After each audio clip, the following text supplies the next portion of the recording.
नमस्कार साथियों, आप सभी का अपने YouTube चैनल में बहुत बहुत स्वागत है। दोस्तों, कहते हैं कि मुश्किलें दिल की इरादे आजमाती है, स्वप्न के पर्दे निगाहों से हटाती है। मुश्किलें दिल की इरादे आजमाती है, स्वप्न के पर्दे निगाहों से हटाती है। ठोकरे खा करके हौसला मत हार ओ मुसाफिर, क्योंकि ठोकरें ही इंसान को चलना सिखलाती है। जी हाँ मेरे दोस्त, ठोकरें ही इंसान को चलना सिखलाती है। सो फ्रेंड, आप सभी के अपने YouTube चैनल में बहुत बहुत स्वागत है।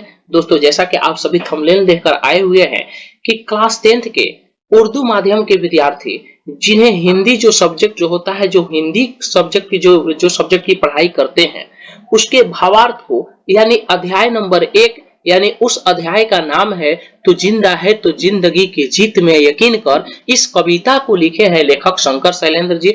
इसी पाठ को हम लोग पढ़ने वाले हैं, यानी यह किसले हिंदी भाग 3 का अध्याय नंबर 1 है और जिस अध्याय का नाम है तो जिंदा है तो जिंदगी की जीत में यकीन कर। ठीक है, तो इस कविता को हम लोग पढ़ेंगे और समझेंगे कि यह कविता कहना क्या चाह रहा है। ठीक है, तो सबसे पहले हम लोग यह जानने का कोशिश करते हैं कि इस कविता को लिखे हैं उनका नाम क्या है। तो देखिए, तू जिंदा है तो जिंदगी की जीत में यकीन कर, इस कविता के लेखक जो है वो क्या है? इस कविता के लेखक जो है वो है शंकर शैलेंद्र जी। कौन है जी लेखक? उस कविता के लेखक जो है वो है शंकर शैलेंद्र जी। ठीक है, अब चलिए हम उस कविता के फर्स्ट स्टेंजा की ओर आते हैं, यानी फर्स्ट पंक्ति की ओर आते हैं, पहली पंक्ति की ओर आते हैं और उसको पढ़ते हैं और समझने का कोशिश करते हैं। देखिए, पहली जो आपकी पंक्ति है कि तू जिंदा है तो जिंदगी की जीत में यकीन कर, अगर कहीं है स्वर्ग तो उसे उतार ला जमीन पर। यानी इस पंक्ति के माध्यम से शंकर शैलेंद्र जी क्या स्पष्ट करना चाह रहे हैं उसको हम लोग जानने और समझने का कोशिश करते हैं। तो चलिए उसको हम लोग जानने और समझने का कोशिश करते हैं कि शंकर शैलेंद्र जी इस पंक्ति के माध्यम से क्या कहना चाह रहे हैं, यानी आप लोगों के बीच क्या संदेश देना चाह रहे हैं, हम सभी के बीच क्या संदेश देना चाह रहे हैं। तो इस पंक्ति का नाम है कि तू जिंदा है तो जिंदगी की जीत में यकीन कर, अगर कहीं है स्वर्ग तो उसे उतार ला जमीन पर। देखिए, चलिए इस पंक्ति का हम लोग अर्थ जानने और समझने का कोशिश करते हैं। दिया गया है कि इस पंक्ति के माध्यम से शंकर शैलेंद्र जी, ठीक है, इस पंक्ति के माध्यम से शंकर शैलेंद्र जी कहना चाहते हैं कि हे मनुष्य, यदि तू जिंदा है तो जिंदगी में जीत अवश्य होगी। ठीक है, यह विश्वास रखो। यानी कहने का मतलब क्या है मेरे दोस्त कि हे मनुष्य, यदि तुम में जान है, तुम जिंदा हो तो तुम्हारी जिंदगी में जीत अवश्य होगी, इस बात का विश्वास रखो। और यदि कहीं स्वर्ग है तो तुम अपने कर्म से यानी अपने मेहनत से उसे जमीन पर उतार दो। ठीक है, चलिए अगला स्टेंजा यानी अगली पंक्ति की तरफ हम आते हैं और उसको जानने और समझने का प्रयास करते हैं। मेरे दोस्त, इस सभी का आप लोग स्क्रीनशॉट ले लेंगे ताकि आप सभी लोग नोटबुक को आप अपना बना सके, यानी आप अपना जो भी फेयर वगैरह है वो बना सके। ठीक है, तो देखिए होता क्या है ना कि जैसे कि यहाँ पर अभी आपको समझा दिया गया, बिल्कुल समझ में आ जाएगा, लेकिन बाद में जो होगा क्या कि माइंड से उतर जाएगा। ठीक है, देखिए, practice makes a man perfect, यानी व्यक्ति बार बार जब जिस चीज को प्रैक्टिस करता है उस चीज को वो उतना ही उसमें वो क्या होता है उसमें, जैसे कि मान लीजिए कि एक चाकू होता है, उसमें जितना ही धार लगाया जाता है उतना ही तेज होता है। तो एक विद्यार्थी का ये लक्षण होता है कि वो जिस चीज को जितना ही पढ़ता है उस चीज में उतना ही वो माहिर होता है। ठीक है, तो मेरा यही आप लोगों से एक निवेदन है, रिक्वेस्ट है कि आप सभी लोग जब भी पढ़ाई करने बैठे तो नोटबुक अपना लेकर बैठे, यानी आप कॉपी और कलम लेकर के बैठे और जो भी आप सभी लोगों को बताया जाए वो आप सभी लोग नोट डाउन जरूर करें। ठीक है, चलिए अगला हम पंक्ति है उस पंक्ति को जानने और समझने का हम लोग प्रयास करते हैं। लेकिन कहते हैं कि मोहब्बत हो या जंग भरपूर होनी चाहिए, मोहब्बत हो या जंग भरपूर होनी चाहिए, जीत हो या हार मंजूर होनी चाहिए। देखिए अगला स्टेंजा जो आपका कह रहा है कि ये गम की और 4 दिन, सितम की और 4 दिन, ये दिन भी जाएंगे गुजर, गुजर गए हजार दिन। यानी कहने का तात्पर्य क्या है मेरे दोस्त कि ये जो हमारे गम के जो 4 दिन है, यानी 4 दिन एक मुहावरा की तरफ प्रयुक्त होता है कि ये गम के और 4 दिन, सितम के और 4 दिन, ये दिन भी जाएंगे गुजर, गुजर गए हजार दिन, कभी तो होगी इस चमन पर बहार की नजर, अगर कहीं है स्वर्ग तो उसे उतार ला जमीन पर, तो जिंदा है तो जिंदगी की जीत में यकीन कर। इस पंक्ति के माध्यम से क्या शंकर शैलेंद्र जी स्पष्ट करना चाह रहे हैं आप सभी के माध्यम से, यानी आप सभी के बीच में क्या प्रस्तुत करना चाह रहे हैं, क्या बताना चाह रहे हैं, चलिए उसको हम लोग जानने और समझने का प्रयास करते हैं और आप सभी लोग इसका स्क्रीनशॉट जरूर ले लेंगे। ठीक है, चलिए हम स्टार्ट करते हैं। दिया है कि इस पंक्ति में यानी इस पंक्ति के माध्यम से, यहाँ में के जगह के रहेगा, यहाँ पर के आप लोग लिख लीजिएगा, ठीक है। तो इस पंक्ति के माध्यम से शंकर शैलेंद्र जी यह संदेश देना चाहते हैं कि गम और अत्याचार के कुछ दिन बीत चुके हैं। यानी गम जो है और आपका जो अत्याचार है का उसका कुछ दिन बीत चुके हैं।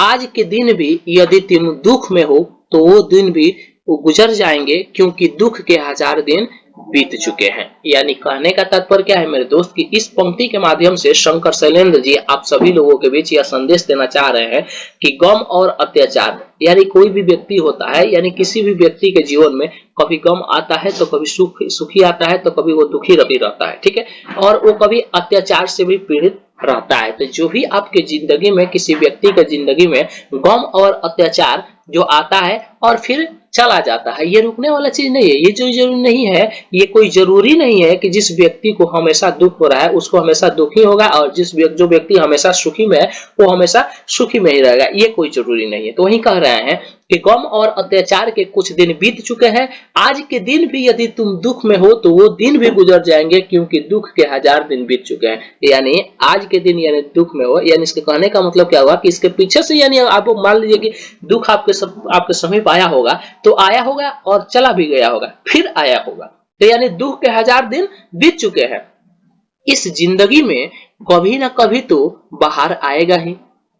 जाहिर सी बात है कि कोई व्यक्ति अगर दुखी रहता है तो कभी ना कभी वो जरूर सुखी भी रहता है, और कोई व्यक्ति सुखी रहता है तो कभी ना कभी वो जरूर दुखी भी होता है, ठीक है।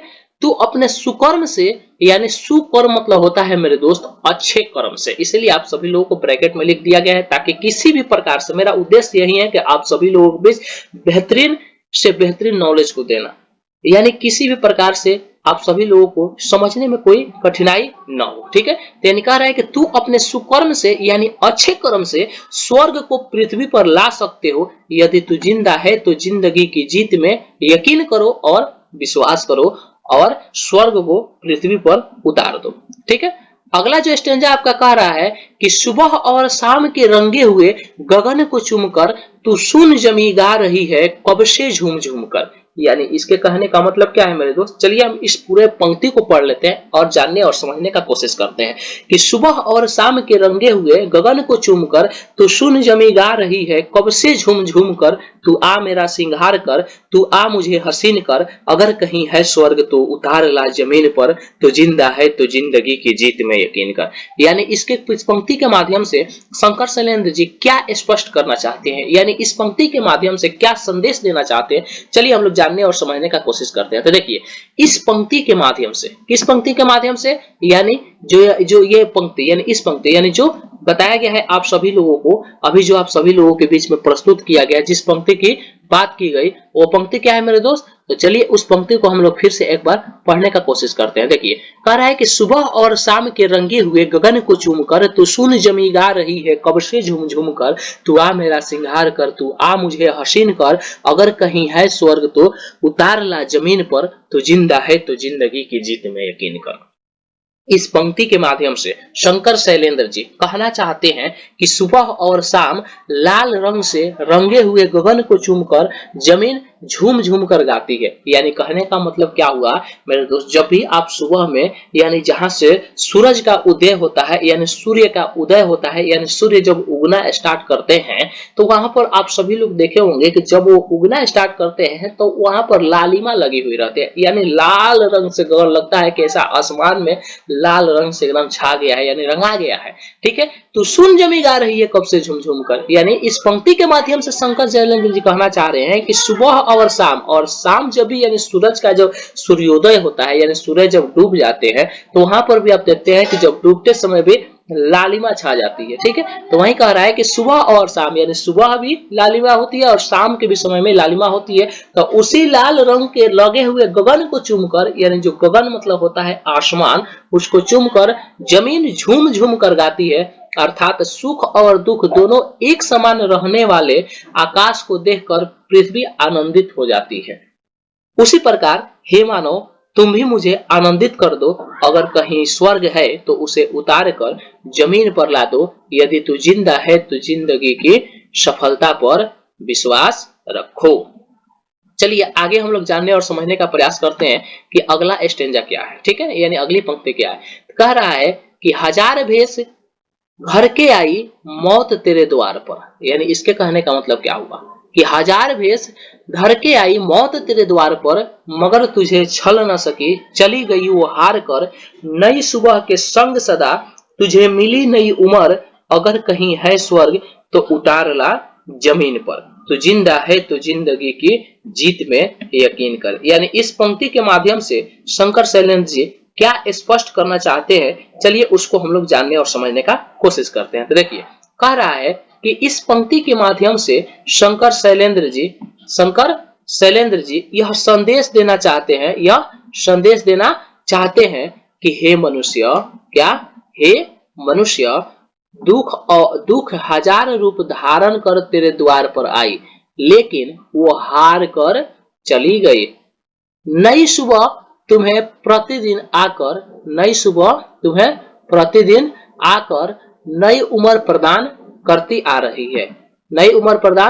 आ रही है, इसीलिए अगर स्वर्ग कहीं है तो उसे उतार कर जमीन पर ला दो, अगर तू जिंदा है तो जिंदगी में सफलताएं अवश्य मिलेगी, ऐसा विश्वास करो। चलिए इसको हम लोग समझने का कोशिश करते हैं कि यह जो आपका गद्यांश जो है ये कहना क्या चाह रहा है। देखिए इस पंक्ति के माध्यम से शंकर शैलेंद्र जी यही संदेश देना जा रहे हैं कि दुख हजार रूप धारण करके किसी व्यक्ति के द्वार पर गई है और वहां से क्या हो गई कि हार कर वे चली गई है, यानी नई सुबह तुम्हें प्रतिदिन आकर नई उम्र प्रदान करते हैं। एक बात ध्यान दीजिएगा मेरे दोस्त कि जब भी आप लोग सोते हैं और सोकर आप जगते हैं तो क्या कोई गारंटी रहता है कि आप जगेंगे ही? कोई आप ऐसे भी सुने होंगे कोई व्यक्ति सोया और सोए ही रह गया। ठीक है, तो वही कह रहा है कि नई सुबह तुम्हें प्रतिदिन आकर नई उम्र प्रदान करती आ रही है। नई सुबह जब भी होती है और तुम जगते हो तो तुम्हें एक नई उम्र मिलती है, ये बात बिल्कुल सही है।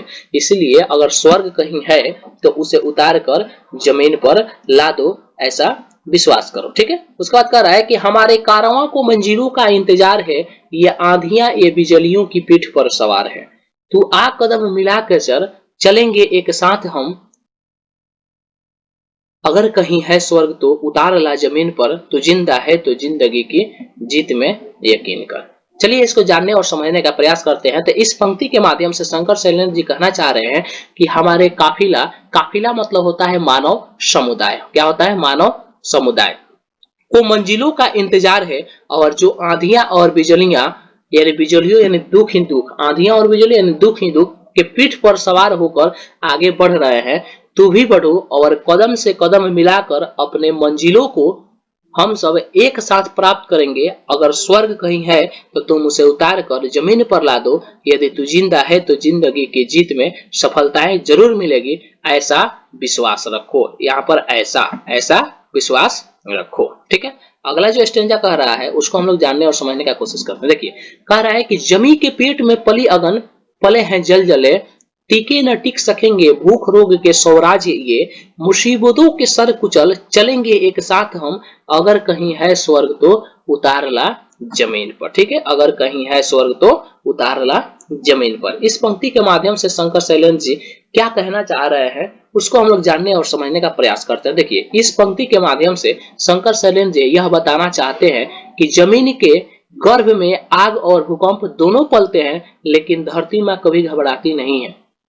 उसी प्रकार भूख रूपी यानी बेकारी, बेरोजगारी, रोग का अपना राज्य भी नहीं टीक सकेंगे। विपत्तियों के सर कुचल कर हम सब एकता के सूत्र में बंध कर सदैव एक साथ चलते रहेंगे। अगर जिंदगी में सफलता, अगर कहीं है स्वर्ग तो उसे उतार लाओ जमीन पर, और तू जिंदा है तो जिंदगी में सफलताएं जरूर मिलेगी, ऐसा विश्वास करो। ठीक है, अगले स्टेंजा की तरफ आते हैं और अगला जो स्टेंजा कह रहा है कि बुरी है आग पेट की, बुरे है दिल के दाग ये, न दब सकेंगे एक दिन बनेंगे इनकलाब ये, गिरेंगे जुल्म के महल बनेंगे फिर नवीन घर, अगर कहीं है स्वर्ग तो उतार ला जमीन पर, तो जिंदा है तो जिंदगी की जीत में यकीन कर। यानी इस पंक्ति के माध्यम से शंकर शैलेंद्र जी क्या कहना चाह रहे हैं, तो चलिए जानने और समझने का प्रयास करते हैं कि इस पंक्ति के माध्यम से शंकर शैलेंद्र जी यह बताना चाहते हैं कि भूख और अपराध दोनों बुरे हैं, यदि ये दोनों समाप्त नहीं हुए तो एक दिन इनकलाब का मतलब होता है विरोध की आवाज बनेंगे, जिससे जुल्म के महल ढह जाएंगे अर्थात नए घर बनेंगे और शांति का माहौल बनेगा। अगर स्वर्ग कहीं है तो तुम अपने परिश्रम और सत्कर्म, सत्कर्म मतलब होता है अच्छे कर्म से स्वर्ग को पृथ्वी पर ला सकते हो।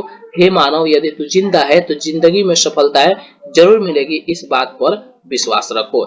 यही बताना चाह रहे हैं शंकर शैलेंद्र जी। तो आशा करता हूं कि इतना आप सभी लोगों को जरूर समझ में आया होगा। और ये जो चैप्टर का नाम है तू जिंदा है तो जिंदगी की जीत में, यकीन कर आप सभी लोग इस वीडियो को पॉज करके स्क्रीनशॉट ले लेंगे और इसका भावार्थ को जरूर लिख लेंगे। कभी कभी आपके एग्जाम में ये पूछा जाता है, कभी कभी क्या लगभग पूछा ही जाता है कि इसका भावार्थ बताइए, यानी इस स्टेंजा का भावार्थ बताइए, इस पंक्ति का भावार्थ बताइए। मान लीजिए कि यही आपको भावार्थ दे दिया गया, यही आपका जो पंक्ति दे दिया गया कि ये गम के और 4 दिन, सितम के और 4 दिन, ये दिन भी जाएंगे गुजर, गुजर गए 1000 दिन, कभी तो होगी इस चमन पर बहार की नजर, अगर कहीं है स्वर्ग तो उतार ला जमीन पर, तो जिंदा है तो जिंदगी की जीत में यकीन कर। और बताया जाएगा कि इस पंक्ति को आप लोग क्या कीजिए, भावार्थ कीजिए, यानी भावार्थ को स्पष्ट कीजिए, यानी कहना क्या चाह रहा है इसको बताइए। तो जब तक आप इसको भावार्थ नहीं पता होगा तो आप कैसे लिख पाइएगा, ठीक है। तो मैं आपसे यही एक निवेदन है कि आप इसको नोट डाउन कर लीजिएगा और भावार्थ जरूर लिख लीजिएगा। मिलते हैं सेकंड चैप्टर को लेकर, तब तक के लिए thank you, thanks for watching my video.